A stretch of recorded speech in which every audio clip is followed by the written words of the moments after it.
Assalamualaikum warahmatullahi wabarakatuh. Bismillah walhamdulillah, wassalatu wassalamu ala Rasulillah wa ala alihi wa sahbihi wa mawalah, amma ba'du. Para pemirsa dimanapun berada, selalu berbahagia, insya Allah masuk surga bersama keluarga, dan yang terpenting diridhoi oleh Allah Subhanahu wa ta'ala. Manusia hidup di atas bumi ini, hidup di dunia ini, diibaratkan seperti hidup di hutan belantara yang amat sangat luas. Sehingga ketika manusia diturunkan ke bumi, dia harus tahu hal-hal yang paling mendasar yang berkaitan dengan dirinya. Minimal ada 8 hal yang sangat mendasar. Yang 8 hal ini akan kita jadikan bahasan di setiap 4 episode daripada tema kita. Yang pertama adalah manusia hidup di dunia ini, di belantara hutan yang luas bernama dunia ini, harus tahu tujuannya untuk apa. Jadi tujuan hidup harus ditahu. Yang kedua, tugas hidup harus ditahu. Tujuannya ditahu, tugasnya apa, atau peran yang harus diperankan apa, dia harus tahu. Jadi tujuan hidup. Yang kedua adalah peranan hidup. Yang ketiga adalah tugas hidup. Yang keempat, pedoman hidup. Yang kelima, hidup di dunia ini harus tahu siapa teladan hidup kita, siapa barometer standar ukuran dalam hidup ini. Dan yang keenam, karena kita hidup di belantara yang sangat luas ini, harus memiliki sahabat, harus memiliki teman, atau nanti kita beri tema dengan teman hidup. Setelah itu yang ketujuh, dalam hidup ini butuh alat. Karena jika seseorang bekerja tanpa alat dengan menggunakan alat, tentu itu lebih efisien, lebih efektif kalau menggunakan alat. Maka di poin ini kita akan bahas alat hidup. Dan yang terakhir, yang ke-8, kita harus bisa mengidentifikasi, menandai musuh hidup. Jadi inilah yang akan kita bahas dalam tema ini dan selanjutnya. Yang pertama adalah tujuan hidup, yang kedua adalah peranan hidup, yang ketiga adalah tugas hidup, yang keempat adalah pedoman hidup, yang kelima adalah teladan hidup, yang keenam adalah sahabat atau teman dalam hidup, yang ketujuh adalah alat hidup. Jadi hidup ini butuh alat. Dan yang ke-8, kita ingin mengetahui musuh sejati, musuh sebenarnya kita di dalam hidup ini. Inilah 8 poin yang akan kita jadikan bahasan pada saat pertemuan ini dan episode berikutnya. Yang pertama adalah kita hidup di dunia ini harus tahu tujuannya. Kita diciptakan oleh Allah, tiba-tiba kita berada di dunia ini. Tujuannya untuk apa? Apa yang kita tuju? Apa yang kita cari dalam hidup ini? Karena kalau mencari harta, kedudukan, pangkat, kalau itu yang menjadi tujuan, tentu tidak perlu konsep canggih untuk menemukan itu.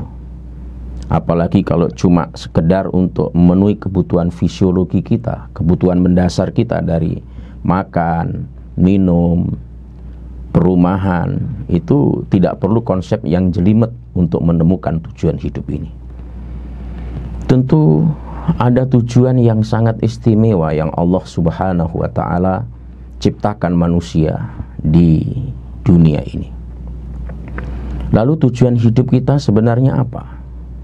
Jadi tujuan hidup kita yang harus kita simpan di memori kita, tak lain dan tak bukan adalah kita mencari atau merenggut ridho Allah Subhanahu wa ta'ala. Jadi ridhonya Allah yang menciptakan kita itu yang harus menjadi tujuan pokok dalam hidup. Apapun yang kita lakukan asal Allah ridho, itu bukan persoalan besar yang lainnya. Tapi sebesar apapun yang kita lakukan, proyek apapun yang kita kerjakan, tetapi di situ tidak ada ridho Allah, sesungguhnya di situ akan terjadi kekeringan dalam hidup ini. Jadi harus ditegaskan bahwa tujuan hidup kita adalah ridho Allah Subhanahu wa ta'ala. Sehingga gerak langkah, perilaku, tutur kata, termasuk fikir kita, itu harus mengikhlaskan diri dalam rangka mendapatkan ridho itu. Itulah sehingga Al-Quran mengingatkan kita, wa ma umiru illa liya'budullaha mukhlisina lahuddin. Padahal mereka tidak disuruh kecuali supaya menyembah, mengabdi kepada Allah dengan memurnikan ketaatan kepadanya. Jadi mengikhlaskan, memurnikan ketaatan hanya kepada Allah Subhanahu wa ta'ala dalam menjalankan agama yang lurus ini. Jadi oleh karena itu, segala tindak tanduk perilaku kita harus mengikhlaskan diri dalam mencari ridho Allah. Karena tujuan hidup kita adalah ridho Allah Subhanahu wa ta'ala. Itulah sehingga di ayat yang lain, bahkan ini didesain ada di doa iftitah ketika kita sebelum sholat yang disunatkan. Dalam perspektif fikih hukumnya sunnah membaca doa iftitah ini, yaitu inna sholati wa nusuki wa mahyaya wa mamati lillahi rabbil alamin. Sesungguhnya sholatku, ibadahku, jadi sholatku, ibadahku, hidupku, matiku lillahi rabbil alamin. Kita ingin menjadikan itu sebagai jalan mencari keridhaan Allah, Tuhan semesta alam.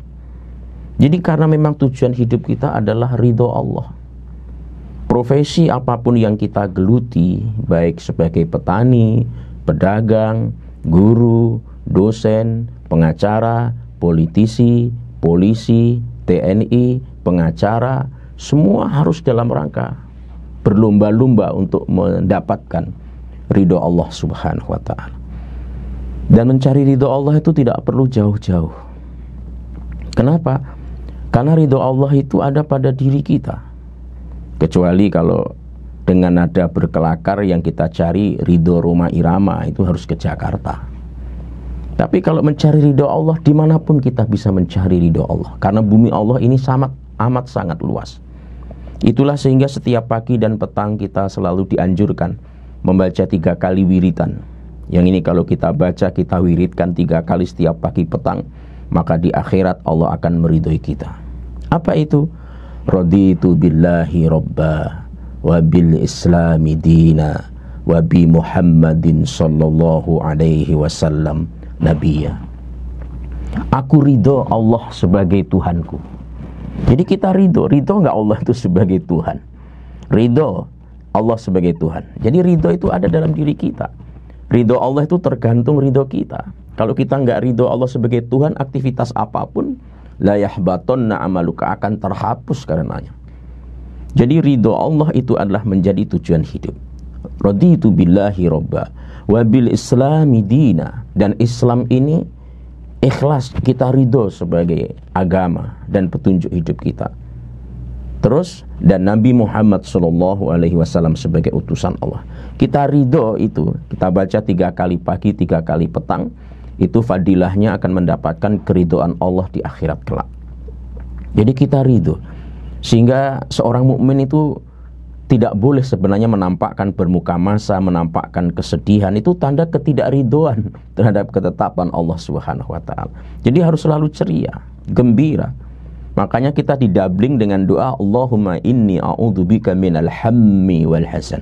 Ya Allah, aku berlindung diri kepadamu dari kesusahan dan kesedihan. Kalau orang selalu susah, sedih, persoalan-persoalan remeh-temeh, itu tanda tidak ridho dengan ketetapan Allah. Jangan-jangan tidak ridho terhadap Islam.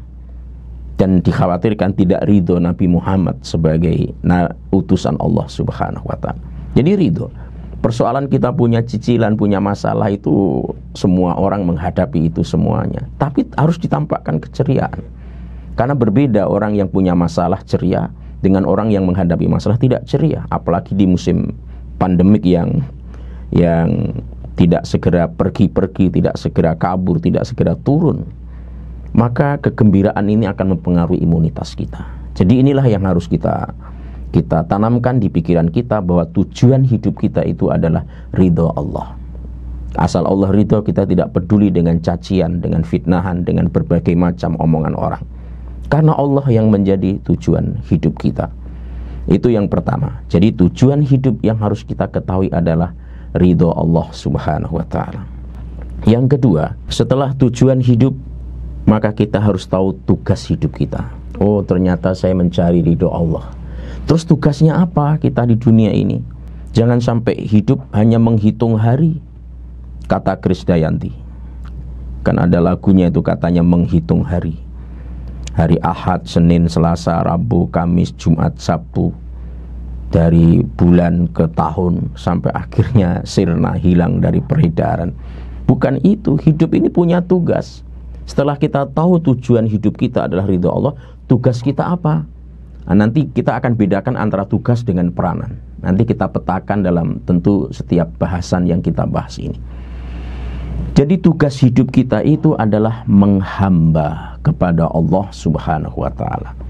Tugas hidup kita itu adalah sebagai seorang abdi, hamba. Atau bahasa kasarnya itu budak. Jadi kita ini budaknya Allah. Kita harus bangga kita dipakai oleh Allah untuk menjalankan risalahnya, menjalankan agamanya, menjalankan aturannya. Karena kalau kita menolak, ada orang lain yang menerima. Dan Allah tidak untung dengan itu semuanya. Dan tidak rugi dengan keberadaan kita. Justru kitalah yang harus bersyukur jika dipilih, digunakan oleh Allah di jalan kebaikan. Karena tugas hidup kita adalah wa ma khalaqtul jinna wal insa illa liya'budun. Dan aku tidak menciptakan jin dan manusia. Jadi tidak menciptakan jin dan manusia illa liya'budun, kecuali dalam rangka menyembah. Jadi menghamba. Jadi tugas kita itu menghamba. Makanya kita mau sholat 5 waktu, mau puasa Ramadan, mau berhaji, mau berzikir, mau berhalaqah, mau bertaklim, mau tahajud, mau duha. Kenapa? Itu refleksi daripada penghambaan. Dan memang puncak penghambaan tertinggi kita kepada Allah, simbolitasnya adalah ada pada sujud kepada Allah Subhanahu wa ta'ala. Nah, jadi itulah makanya di dalam hadis dikatakan aqrabu ma yakunul abdu mi rabbih fahuwa sajid fa'akthirud du'a. Sedekat-dekat hamba dengan Tuhannya adalah ketika dia sujud. Fa'akthirud du'a, maka perbanyak doa di dalam sujud. Jadi sujud itulah puncak tertinggi simbolitas kita, penghambaan kita kepada Allah Subhanahu wa ta'ala. Karena sesungguhnya tugas hidup kita itulah memang menghamba. Jadi tugas hidup kita menghamba. Karena hamba itu adalah orang yang senantiasa bersujud kepada Allah Subhanahu wa ta'ala. Sehingga ketika ada seorang sahabat namanya Rabi'ah bin Ka'ab al-Islami, dia ingin berteman dengan Rasul, melayani Rasul di surga, minta itu kepada Rasul. Maka beliau memberikan syarat. Jadi permintaan itu tidak gratisan juga. Makanya beliau menjawab, fa'inni nafsika bikathratis sujud. Maka bantulah aku agar engkau memperbanyak sujud kepada Allah. Maksudnya memperbanyak sholat. Karena sujud itu adalah identitas tertinggi sebagai seorang mukmin. Simahum fi wujuhihim min atharis sujud. Tanda-tanda mereka tampak pada wajah mereka dari bekas sujudnya. Meskipun ini tidak ada ulama yang memahami tanda zohir, tetapi bekas-bekasnya nampak dalam kehidupan sehari-hari yang saling menolong, ramah. Itulah kita sebagai seorang hamba. Jadi tujuan hidup kita adalah Allah, tugas hidup kita adalah menghamba kepadanya. Lalu apa peran kita dan pedoman kita? Nanti pada episode berikutnya kita akan uraikan. Semoga ini memberikan manfaat sekaligus mengembalikan kapal yang telah berlayar dari kehidupan kita, agar kita fokus pada tujuan hidup kita adalah mencari ridha Allah dan tugas kita adalah menghamba. Mohon maaf, wallahu waliyul muttaqin. Assalamualaikum warahmatullahi wabarakatuh.